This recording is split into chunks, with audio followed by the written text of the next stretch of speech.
แขวงอุดมไซได้จัดกล่องประชุมติดตามกวดกาและสุกยูเวียกงานคุ้มครองไร้หับสวยสหกรณ์ไร้หับจากทรัพย์สินแห่งรัฐและเวียกงานการสร้างแผนงบประมาณแห่งรัฐปี 2026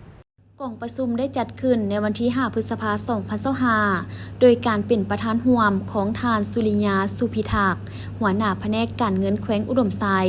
ทานอนุวงศ์พัวพันธ์ห้องกรมสวยสหกรณ์มีหัวหน้าห้องการหัวหน้าสวยสหกรณ์หน่วยงานคุ้มครองทรัพย์สินแห่งรัฐ7เมืองอ้อมข้างแขวงตลอดฮอดพนักงานรัฐกรหัวหน่วยธุรกิจเข้าร่วมท่านอนุวงศ์พัวพันธ์ได้มีคำเห็นกล่าวเปิดกล่องประชุมว่า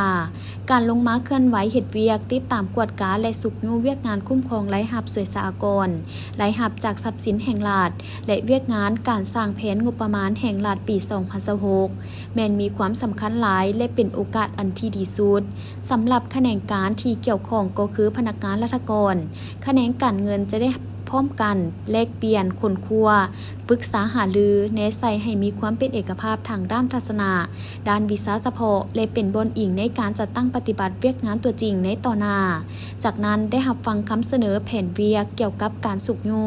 ไร้หับสวยสหกรณ์และไร้หับจากทรัพย์สินของรัฐเผยแพร่แนะนำการคุ้มครองไร้หับทรัพย์สินคุ้มครองทรัพย์สินและการนำใช้ทรัพย์สินของรัฐเผยแพร่เวียกงานอากรแนะนำเวียกงานคุ้มครองติดตามหัวหน่วยธุรกิจและการแจ้งมอบด้วยตนเองผ่านระบบคุ้มครองข้อมูลไร้หับอากรและสำหรับผ่านระบบการแจ้งมอบไร้หับสวยสหกรณ์การคุ้มครองการเก็บค่าธรรมเนียมทางอากรที่ดินประจำปี